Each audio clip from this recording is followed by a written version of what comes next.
Today on Tricro Studios, we do a comparison between the Gibson Explorer and the Gibson SG Standard.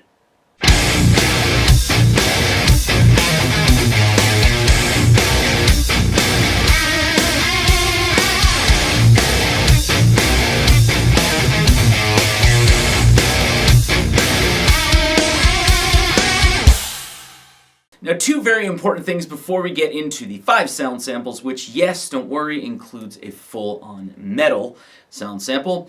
Number one here, I do all of my videos in a mix, or in a somewhat of a mix. That's how I prefer to hear them. That's why I buy these, not just for solo play. I generally buy different guitars to record with. So if that's not the kind of thing that you're looking for, I would highly suggest clicking off of the video and going to a store and playing them for yourself. And number two, please don't use these videos or any video online as the sole decision as to why you're buying a guitar. Make sure you go and play them for yourself. So the best thing to do is go to a store that may have both of these guitars, or whatever guitar you're looking for, and play the ever-living heck out of them. Just to see which guitar bonds with you, because you might go in looking for one guitar, but come out with a different one of varying prices, either cheaper or more expensive. So use videos online like I do to get excited and get ideas about different guitars and stuff like that, but make sure you're playing them for yourself before you buy them.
Alright, so there you go. There are the 5 sound samples, including that full-on metal sound sample, which I haven't used a lot of my Fireball 100 as of yet. It's been a very busy summer for myself, but I'm very happy I was able to actually do so.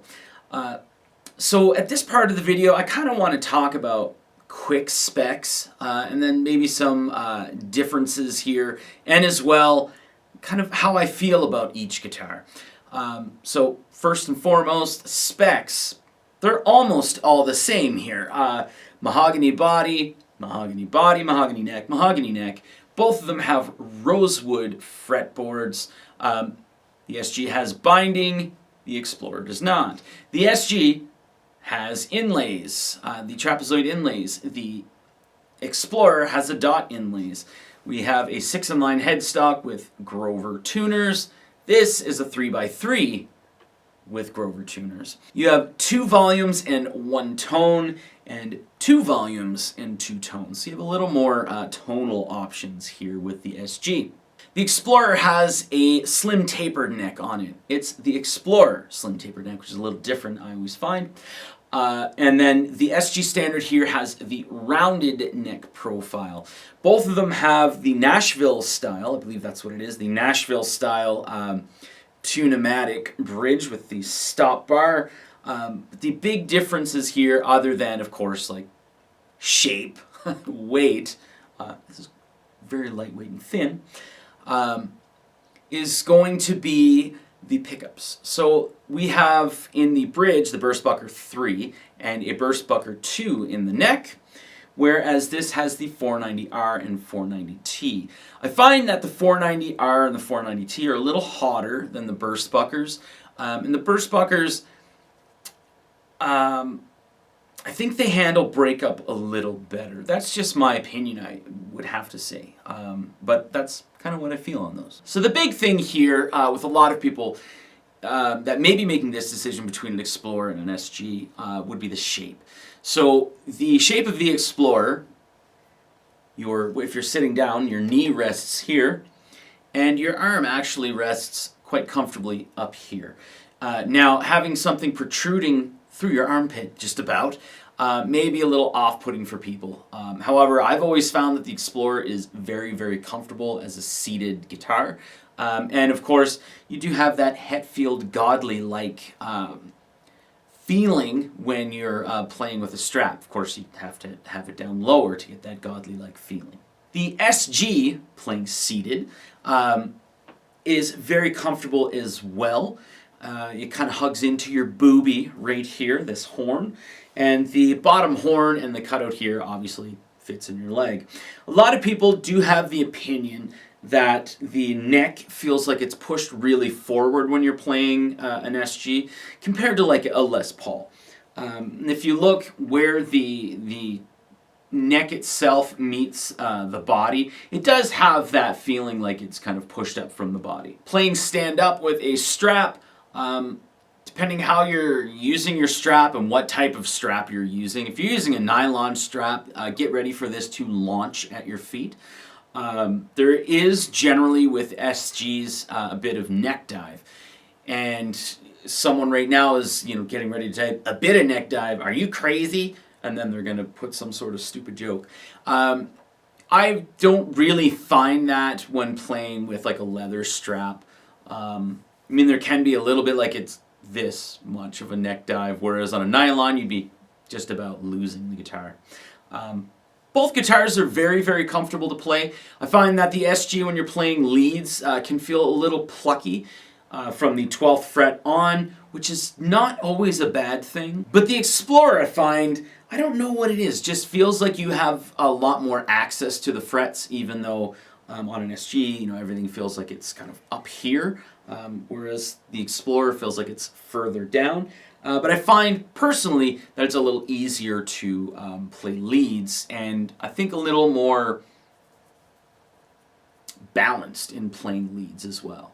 But that's really all I've got to say here. Go ahead and leave in the comments what your thoughts are between both of these guitars. Of course, if you hate Gibson guitars because they're way too expensive and it's popular to hate on older brands that are expensive, like Gibson, Fender, and whatever. We'll throw in Gretsch, but people, leave Gretches alone, all right? I love them.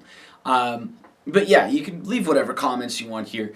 Both of these guitars are great choices, and I own both of these guitars, so I'm very happy. There's no real dog in this fight for me. Thanks for watching.